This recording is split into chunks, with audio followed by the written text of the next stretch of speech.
আমরা আজ আলোচনা করব দশম শ্রেণীর লেসন 6 কবিতার নাম সি ফেভার। এই কবিতাটা লিখেছেন জন মেসফিল। তা কবিতা পড়ার আগে কবি সম্পর্কে আমরা কিছু তথ্য জেনে নেব। জন এডওয়ার্ড মেসফিল 1878 সালে জন্মগ্রহণ করেছিলেন এবং তিনি মারা যান 1967 সালে।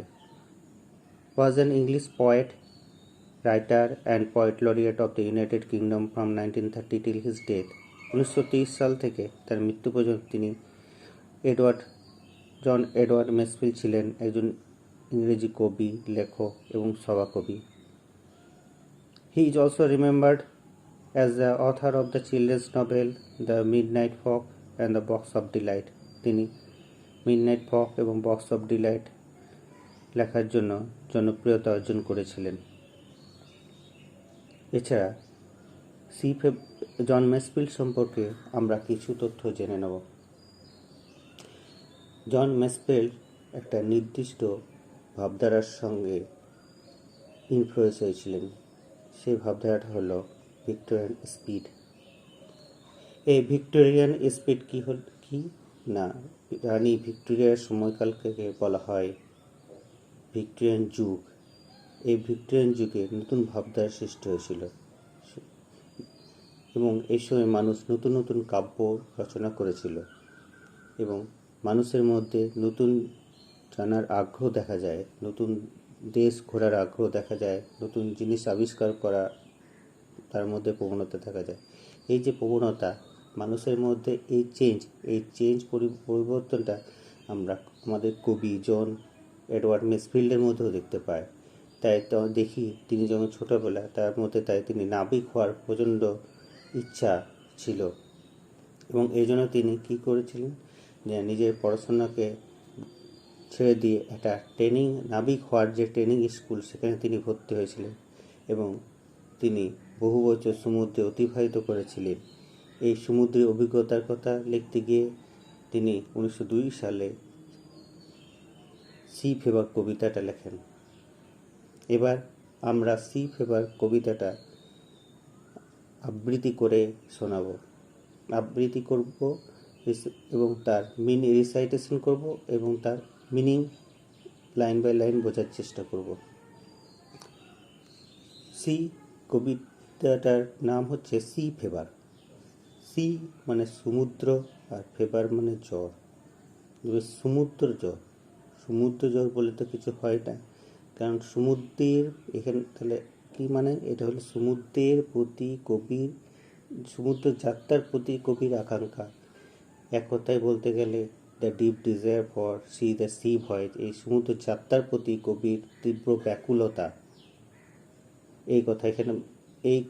এই যে সমুদ্র যাত্রার প্রতি কবির তীব্র ব্যাকুলতা, এই ব্যাকুলতার কথা কবিতার এই 3টে কোয়ার্টেনের মাধ্যমে বারবার বোঝাতে চেয়েছেন। কোয়ার্টেন কি? প্রতিটি লাইন যেহেতু স্ট্যাঞ্জা, যেহেতু 4টে লাইন, তাই এটাকে প্রতিটি বলা হয় কোয়ার্টেন বলা হয় এটাকে। এবার আমরা কবিতাটা পড়ব। I must go down to the seas again, to the lonely sea and the sky, and all I ask is a tall ship, then start to steer her by, and the wheels kick and the wind song and the white sail shaking, and a grey mist on the sea's face and a grey dawn breaking. I must go down to the seas again, for the call of running tide is a wild call and a clear call that may not be denied. And all I ask is a windy day and the white clouds fly and the flung spray blown spume and the seagulls crying. I must go down to the seas again, to the vagrant gypsy's life, to the whale's way and the whale's way where wind is like a whetted knife. And all I ask is a merry yarn from a laughing fellow river and a quiet sleep and a sweet dream when the long trip is over. এবার আমরা line by line পড়ব। I must go down to the seas again। এই যে again কথাটা বলেছেন কবি এই প্রথমবার সমুদ্রে যাচ্ছেন না। আমরা এই উইকেন্ড শব্দ দিয়ে বুঝতে পারছি কবি বারবার আগেও অনেকবার সমুদ্রে গেছে। কোন সমুদ্রে গেছে? নির্জন to the lonely sea and sky, মানে নির্জন সমুদ্র এবং আকাশের, নির্জন আকাশের কথা বলেছেন। নির্জন আকাশ মানে এখান থেকে বুঝতে পারছি যে যেখানে সমুদ্র খুবই নির্জন, মানে সেই গভীর সমুদ্রের কথা কবি এখানে বারবার বলতে চেয়েছেন। সেখানে সমুদ্র খুবই নির্জন এবং আকাশ খুবই নির্জন। এই যাত্রার জন্য কবির কি দরকার? All I ask is a tall ship and a star to steer her by. Tall ship, tall ship মানে লম্বা জাহাজ না, একটা স্ট্রং শিপের কথা এখানে কবিতে বলতে চাইছেন। অ্যান্ড এ স্টার, এটাকে গাইড করবে কি? Star two staring. স্টেয়ারিং কথার অর্থ হলো আমার গাড়ির যেমন স্টেয়ারিং, তাই গাড়িকে স্টেয়ারিং মারফত আমরা যেমন চালাই, সেরকম এই জাহাজকে পরিচালনা করবে বা পথ দেখিয়ে নিয়ে যাবে এই স্টার টু স্টেয়ার হাইবার। এখানে দেখো কবি জাহাজকে একটা মহিলার সঙ্গে ফিমেল, মানে ফিমেল ক্যারেক্টার দিয়েছে, সেই জন্য তাকে জাহাজকে হার বলেছেন। আর কি এর স্টার, এখানে যে স্টারের কথা বলা আছে সেটা হচ্ছে ধ্রুবতারা, পোল স্টারের কথা বলেছে। কবি ধ্রুবতারা কেন চাইছেন?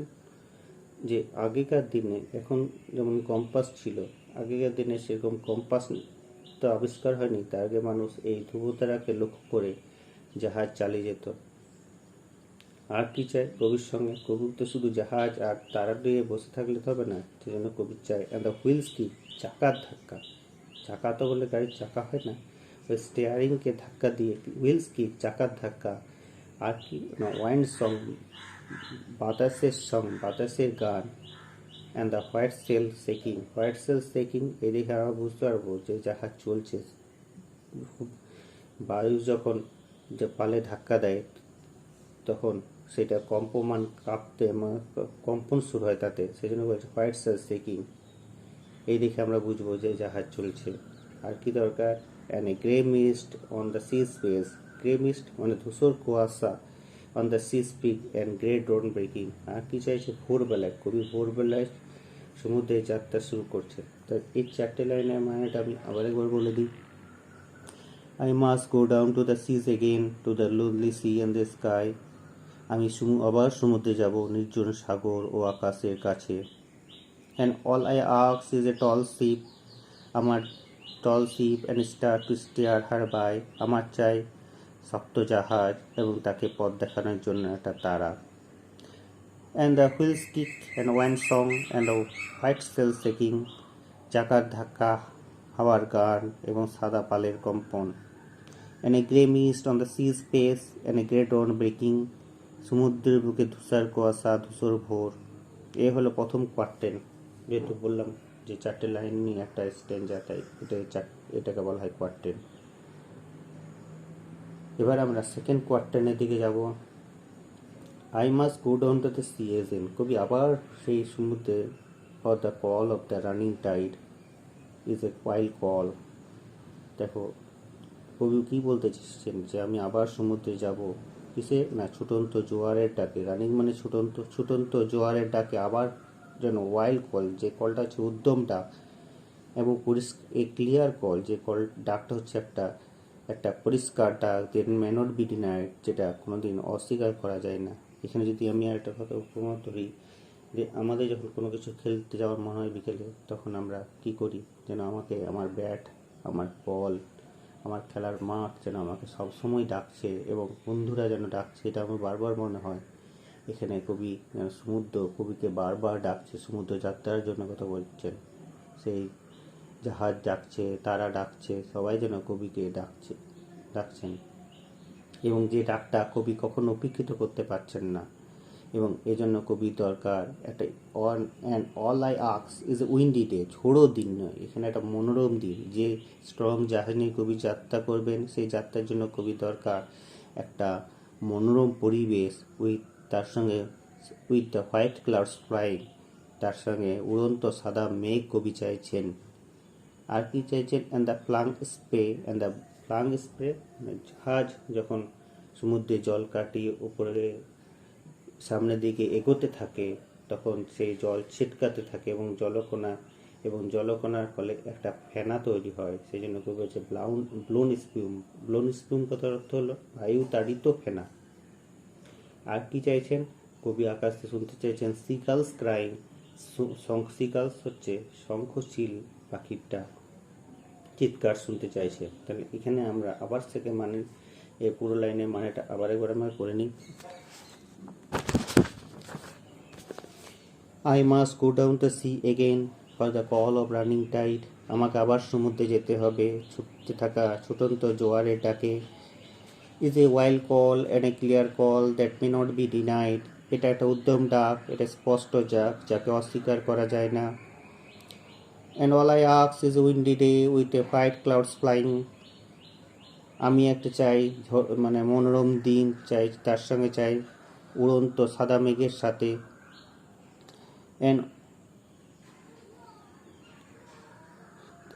and the flung spray and the blown spume and the seagulls crying. চাইছি নিক্ষিপ্ত জল, বায়ুতাড়িত ফেনা আর সিগালের আওয়াজ।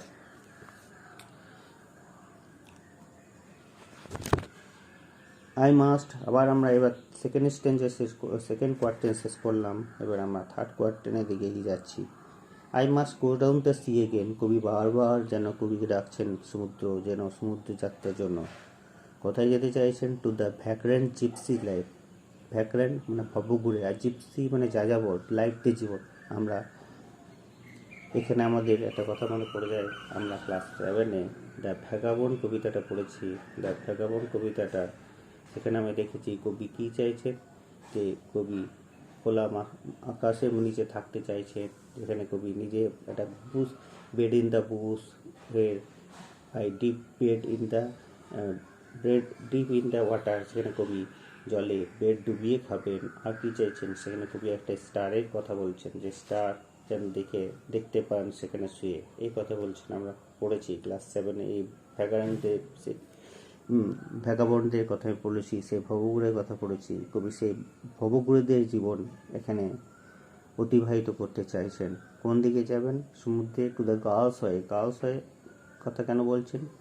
কবি ফ্রিডমের কথা চান, সেই রকম ফ্রিডম চান যেরকম একজন একটা গার্ল, একটা শঙ্খচিল তার ফ্রিডম নিয়ে আকাশে উঠতে থাকেন, অথবা একটা হোয়েলস, একটা তিমি মাছ যেমন সমুদ্রের নিচে চলতে থাকেন, সেইরকম ফ্রিডম কবি এঁকে চাইছেন। সেই জন্য বলছেন টু দ্য গার্লস হয়ে অ্যান্ড দ্য হোয়েলস হয়ে, where the wind's like whetted knife. যখন আমরা মাঝ সমুদ্রে চলে যাই, সেখানে বাতাসটা wind is like a whetted knife, যেখানে বাতাস হয়, ওয়াইন্ডস আছে, ওয়াইন্ডস মানে ওয়াইন্ড হয় লাইক এ হোয়াইটেড নাইট, যেখানে বাতাস হয় একটা শানিত ছুরির মতো।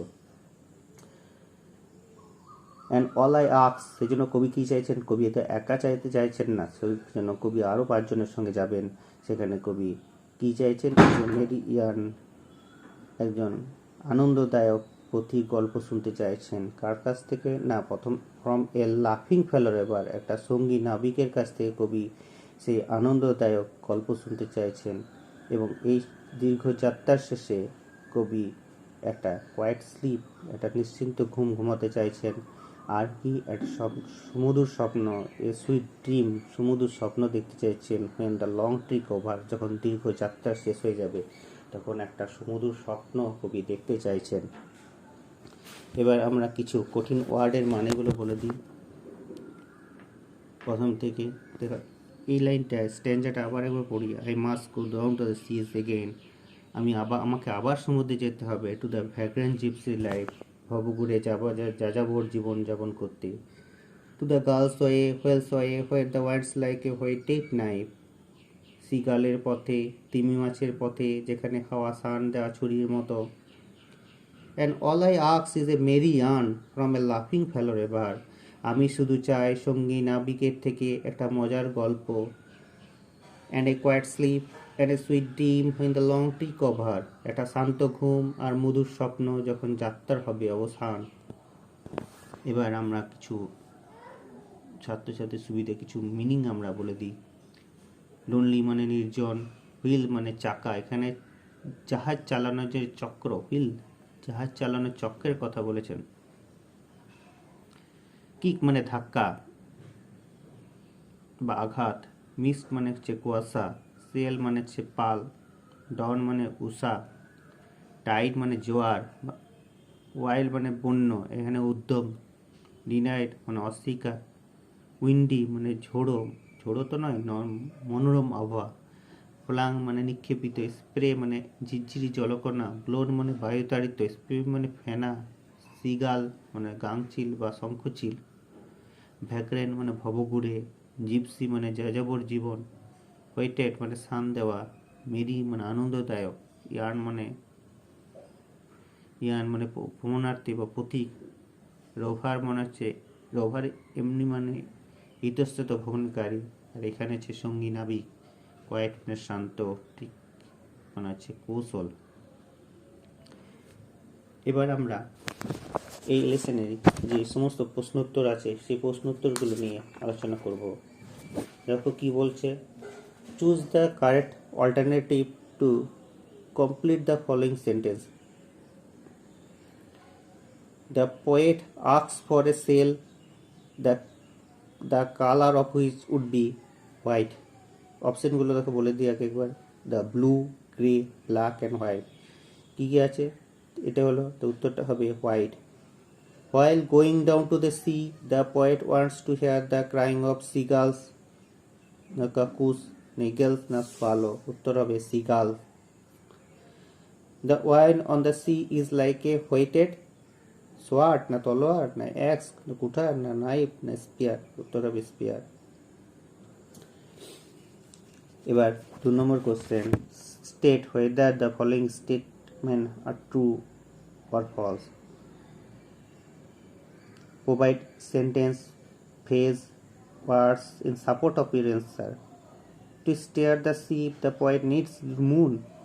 কবি যাত্রার জন্য একটা চাঁদের কাছে আছে, নো, এটা ফলস। সাপোর্টিং স্টেটমেন্ট হবে, all I ask is a tall ship and star to steer her by. Be to foster, the call of the running tides wild and clear, true. Is a wine call and a clear call that may not be denied. 3 নম্বর সিটা হচ্ছে, the poet is going out to the C for the first time. কবি কি প্রথমবার যাচ্ছেন? না, false এটা। I must go down to the seas again, আমি আবার সমুদ্রে যাব, তার সাপোর্টিং স্টেটমেন্ট। এবার 3 নম্বর আছে, অ্যান্সার দ্য ফলোয়িং কোশ্চেন। কোশ্চেনগুলো করার চেষ্টা করব। কোশ্চেনগুলো হচ্ছে, দেখো, during part time the day does the poet wish to go down to the C, কবি কখন সমুদ্রে যেতে চাইছেন? দ্য পয়েট, তো সেন্টেন্সটা আমরা দেবো কীভাবে আছে সেইভাবে আমি কোশ্চেন উত্তর টেন্স সাজিয়ে কোশ্চেন উত্তর লেখার চেষ্টা করব আমরা। দেখো এখানে আছে প্রেজেন্ট টেন্সে, তাই প্রেজেন্ট টেন্স উত্তর লেখার চেষ্টা করব। The poet wants to go down to the seas again before the day break. What kind of day does the poet prefer for sailing? উত্তরটা একই, সেরকম টেন্স দেখব। The poet prefers a windy day with a flying clouds for sailing. 3 number question, what does the poet prefer to hear from a fellow robber? কবি কী ধরনের গল্প শুনতে চাইছেন তার সহনাবিকের কাছ থেকে? The poet prefers to hear a merry yarn from his fellow rover. এবার আমরা গ্রামারটা পড়ব। হোয়াটে দেখো কি আছে এখানে, সেন্টেন্স অ্যাটাচিভ করতে দিয়েছে। হোয়াট এ শকিং সাইট, তা কীভাবে করবো? দেখো সাবজেক্ট নেই, এখানে আমরা সাবজেক্ট নিয়ে আসবো। কী হবে না, it is a very shocking sight. I am sure of his success, এটা কমপ্লেক্স করতে বলেছে, উত্তর হবে I am sure that he will success, তিনি সফল অর্জন করবেন, আমি নিশ্চিত। Snigdha is not only wise but also brave. Snigdha is wise as well as brave. এখানে আমার কবিতা পড়ানো এবং তার কোশ্চেন উত্তর আলোচনা করা